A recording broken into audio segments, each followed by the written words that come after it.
¿Qué tal, señoras y señores? Muy buenas tardes. Bienvenidos a un nuevo espacio de Apuntes de Historia en Manzanares 10 Televisión. Recordarán que hace unas semanas hablábamos de una efeméride muy especial para nuestra localidad, el 125 aniversario de la llegada de la electricidad a Manzanares. De ello hablábamos con Miguel Ángel Maeso Buenas Mañanas, responsable del blog manzanareshistoria.es. Hoy volvemos con Miguel Ángel Maeso para hablar de otra efeméride importante para el devenir de nuestra ciudad, y es que se cumplen 100 años de un acuerdo muy importante que permitió el desarrollo de la red de agua y abastecimiento, de la red de abastecimiento de agua y de saneamiento y de alcantarillado en nuestra localidad. Miguel Ángel Maeso, muy buenas tardes. Buenas tardes, Juanjo. Bienvenido de nuevo a estos Apuntes de Historia en Manzanares 10 Televisión. Agradecemos de antemano, como siempre, tu inestimable colaboración. Centenario del convenio que firmaron el Ayuntamiento de Manzanares y la por entonces recién constituida Sociedad de Aguas Potables y Alcantarillado de nuestra localidad, que se firmó un 29 de septiembre del año 1920, hace justo un siglo.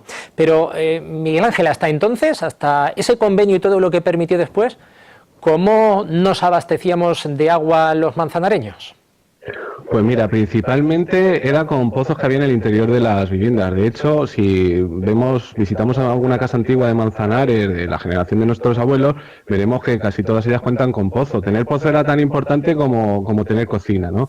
Y luego una segunda fuente de abastecimiento de agua era una empresa que traía el agua de Siles, que era de los marqueses de Salinas, que tendrán un papel protagonista en esta historia, y que habían canalizado con una tubería de Cesiles hasta las afueras de Manzanares, donde había un depósito en la cercanía de la fábrica de harinas, y a partir de ese punto se comercializaba el agua por el interior de la localidad en carros cuba, por los aguadores, en carros tirados por mulas, ¿no?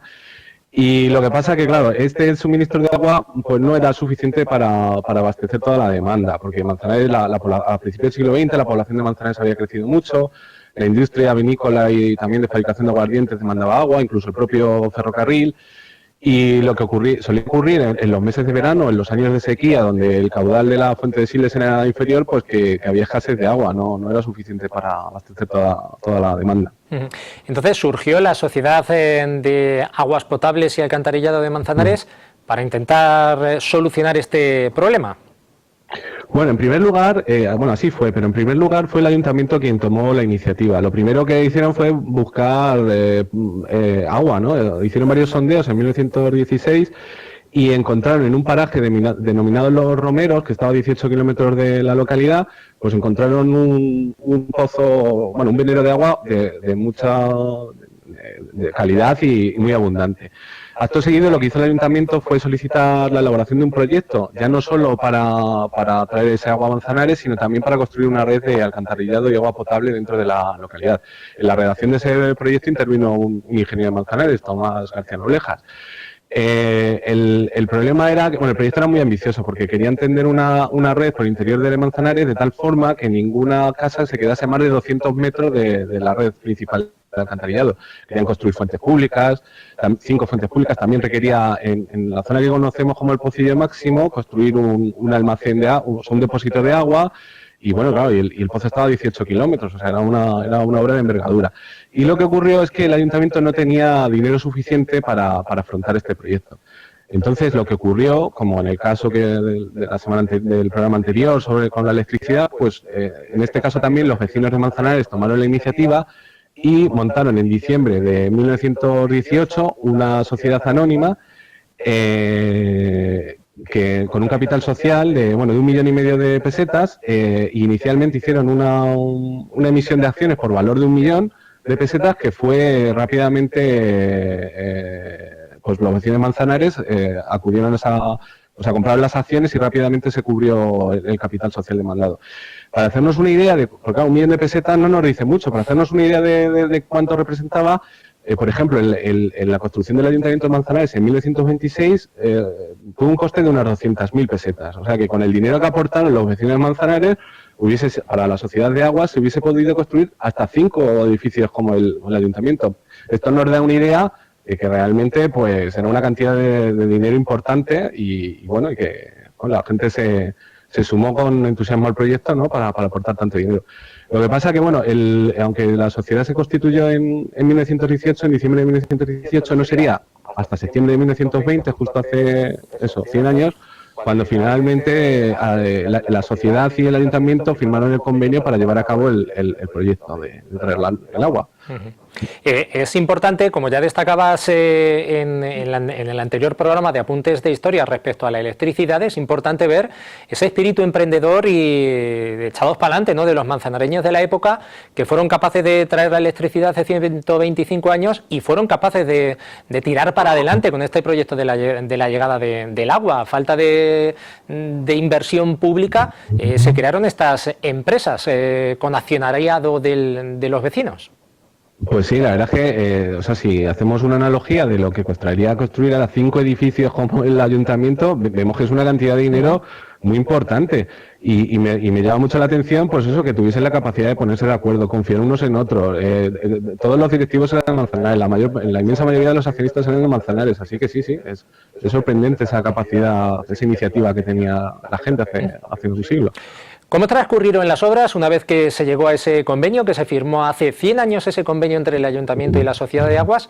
¿Cómo transcurrieron las obras? ¿Cuándo empezó a llegar el agua a través de esta sociedad a nuestro municipio? Bueno, pues las obras empezaron en 1921 y en 1923, en julio de 1923, el agua llegó ya a Manzanares, hicieron el depósito del Pocillo Máximo, la tubería hasta las afueras de Manzanares. Lo que pasa es que en ese momento todavía no estaba hecha la red interior del alcantarillado y entonces empezaron a comercializar el agua, pues al igual que su compañía rival de Siles, con Carros Cuba. Lo que pasa es que la nueva compañía bajó el precio a la mitad, por lo que tuvo que hacerse con buena parte del mercado. Y a partir de esa fecha, de 1923, pues ya empezaron a hacer la red interior y en 1925 pues tenían construido 4 kilómetros 300 metros de red de agua potable y 5 kilómetros y medio de red de alcantarillado. Sí, pero vemos imágenes de ese momento de la inauguración del pozo en julio de 1923. Llegaba el agua hasta el municipio, pero tenía que seguir siendo distribuida con Carros Cuba, igual que hacía la otra empresa con el agua que venía de Siles. Eso es. Y lo que pasa es que, bueno, como el caudal era mayor y la tubería era más grande, pues era más competitiva y por eso conseguían vender el agua a mitad de precio que la compañía rival de Márquez de Salinas. Llegados a este punto, Miguel Ángel, todo parece que iba muy bien, miel sobre hojuelas, que el proyecto era todo un éxito. ¿Fue así? Hombre, pues desde el punto de vista técnico podemos decir que sí, porque entre 1921 y 1925, en 4 años, habían acometido buena parte del proyecto y además en el convenio tenían un plazo de 10 años para ejecutar el proyecto completo. Pero desde el punto de vista económico, la empresa empezó a pasar dificultades. En 1925 habían consumido todo el dinero que había aportado los accionistas, el 1.000.000 de pesetas, se habían endeudado en 300.000 pesetas, emitiendo obligaciones al 6% de interés, y estimaban que para completar el proyecto completo tenían que endeudarse en otras 400.000 pesetas. Y tenían un problema porque por la parte de los ingresos la compañía no funcionaba como esperaban.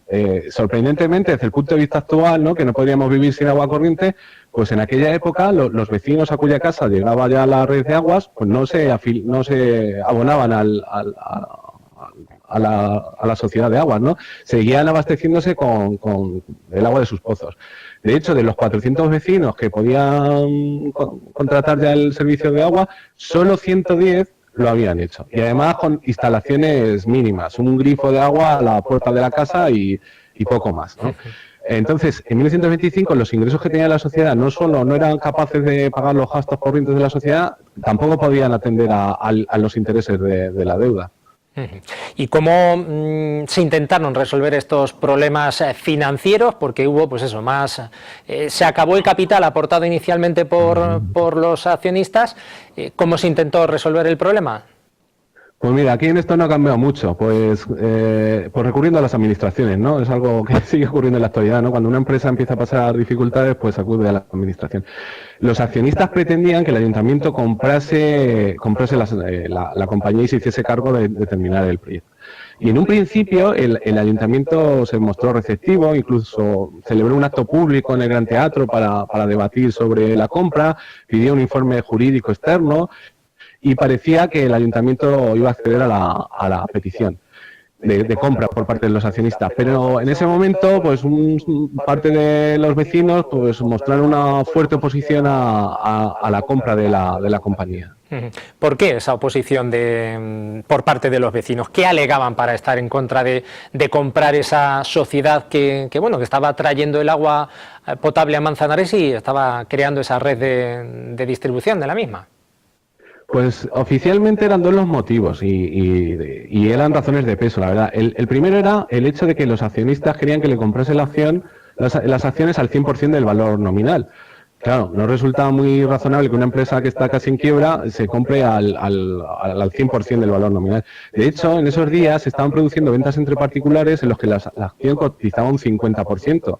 De tal forma que si el ayuntamiento compraba las acciones al 100%, iban a ocurrir dos cosas. Primero, que los accionistas iban a recuperar toda su inversión sin tener ninguna pérdida, a pesar de que la sociedad estaba prácticamente en la quiebra. Y luego lo segundo, que aquellos vecinos que habían aprovechado para comprar acciones a mitad de precio, iban a obtener en pocos días unas plusvalías tremendas del 200%. Si compraba la acción al 50% y luego el ayuntamiento se la recompraba al 100% del valor nominal, pues doblaban la inversión. Y el segundo motivo que alegaban los vecinos que estaban en contra de esta compra era que había un conflicto de intereses entre el ayuntamiento y la sociedad, porque resulta que el alcalde y los concejales al mismo tiempo eran accionistas y ocupaban cargos de responsabilidad en la sociedad de aguas. De hecho, el alcalde de esa época, Agustín Serrano, había sido secretario general de la sociedad, del Consejo de Administración. Claro, el alcalde, si tomaba la decisión de comprar la compañía, se estaba beneficiando particularmente porque iba a recuperar el 100% del dinero invertido en la compañía. Lo que pasa, que al margen de estas razones oficiales, es probable que hubiese otras razones que también movían a los vecinos a oponerse a la compra. ¿Cuáles eran esas otras motivaciones? ¿La empresa de la competencia? Pues mira, por ahí van los tiros.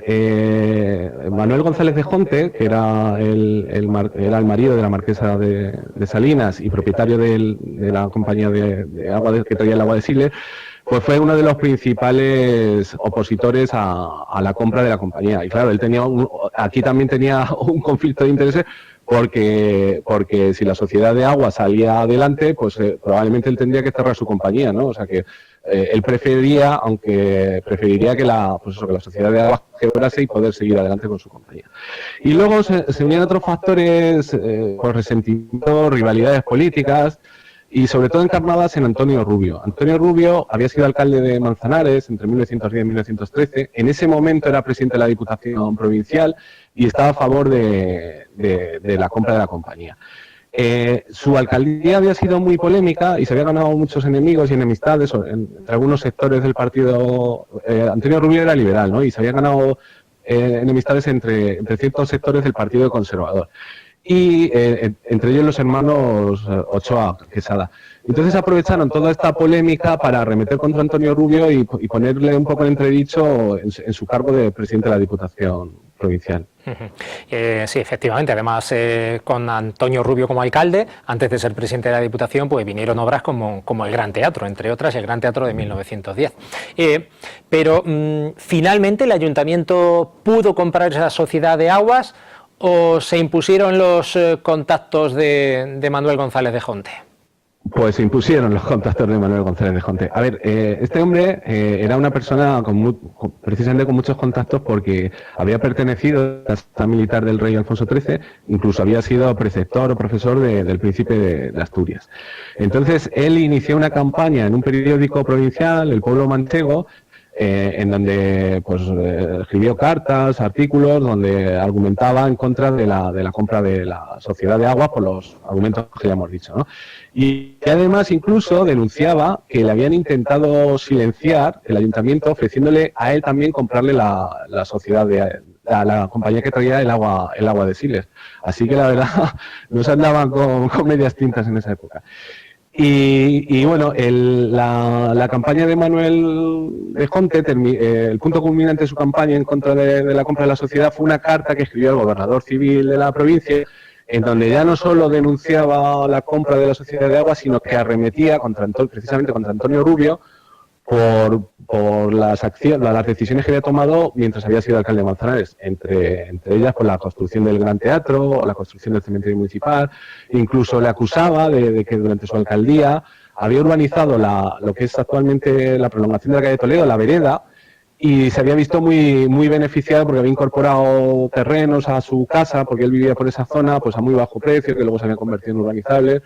Vamos, en fin, un ajuste de cuentas total contra Antonio Rubio y la sociedad de agua.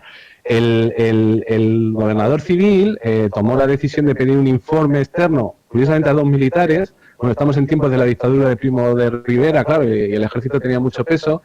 Y estos 2 militares, que eran 2 comandantes de infantería, pues hicieron un informe que básicamente corroboraba todas las acusaciones de Jonte. Que Jonte, recordemos, era militar. Claro, sí, era coronel, ¿no? Pues no sé, lo mismo nombraron a 2 conocidos de Jonte para hacer el informe. Bueno, eso no lo sé, ¿no? Es una pura especulación. El caso es que el gobernador civil pues tomó la determinación de suspender a la corporación municipal. Cesaron todos, alcalde y concejales. Y en su lugar nombró a Enrique Ochoa, que era una persona de confianza de Jonte y que además había sido una de las personas que había liderado la campaña contra la compra de la sociedad de agua. Y no solo eso, sino que la audiencia provincial se querelló contra el alcalde y los concejales por los delitos de prevaricación y malversación de fondos. También es cierto que tras unos meses de investigación judicial la causa se sobreseyó porque no se encontraron pruebas concluyentes. Pues desde luego lo que trajo todo este tema, la polémica que se suscitó, cómo la competencia y todo este conflicto de intereses llegó a desembocar en el cese completo de una corporación municipal, en un cambio de alcaldía. En fin, desde luego sí que tuvo repercusión. Miguel Ángel, y para ir terminando, ¿sobrevivió finalmente la compañía, la Sociedad de Aguas Potables de Manzanares, a todo esto, tras renunciar el ayuntamiento después de todo lo que ocurrió a su compra? Pues curiosamente, contra todo pronóstico, podríamos decir, pues sí que sobrevivió. Se tuvo que endeudar en otras 600.000 pesetas para terminar el proyecto y finalmente llegó a construir una red de 13,5 kilómetros de agua potable y de alcantarillado por Manzanares. Lo que pasa que ya años después de la guerra, ya en unas circunstancias políticas y económicas muy diferentes, la compañía finalmente fue comprada por el ayuntamiento. Y como curiosidad, y la verdad es que esto también me llama mucho la atención, la red completa de agua, de alcantarillado, no se terminó hasta por probablemente principios de los años 70. O sea, ya en fechas relativamente recientes. En esa época todavía había barrios de Manzanares que seguían sin tener agua corriente. De hecho, como dato curioso, he leído en un artículo antiguo de Siembra de Manolo Rodríguez que el último aguador con Carros Cuba estuvo trabajando hasta octubre de 1975, ¿no? O sea, que llama la atención que en fechas tan recientes todavía hubiese gente que tuviese que esperar al aguador, ¿no? Para tener agua en su casa. Y bueno, y ya por último, pues si toda esta historia también está muy bien explicada en el libro de Alfonso de Manzanares durante el reinado de Alfonso XIII, de Antonio Bermúdez. Por si algún telespectador quiere tener más información, pues puede consultarlo en ese libro. Sin duda, esas investigaciones también de Antonio Bermúdez, a quien vamos a tratar de tener en algún próximo Apuntes de Historia, porque además, junto a Teodoro Sánchez Migallón, tiene en capilla un nuevo libro. Pues Miguel Ángel, todo esto dio de sí, al final la sociedad fue comprada por el ayuntamiento, ya Jonte se dedicó a sus cosas y a otros menesteres ya después de la guerra civil con la dictadura. Y bueno, pues como bien nos dices, todos esos apuntes, todas esas cuestiones están en esos trabajos de investigación que se están haciendo y que personas como tú también se encargan de acercárnoslo a través del blog manzanareshistoria.es o a través de esta sección de Apuntes de Historia. Ha sido un placer una vez más aprender de nuestra historia local junto a ti, Miguel Ángel. Pues muchas gracias a vosotros por esta oportunidad de contar la historia de Manzanares. Gracias a Miguel Ángel Maeso, gracias señoras y señores a ustedes. Nos vemos próximamente con más apuntes de historia de Manzanares aquí en Manzanares 10 TV. Saludos.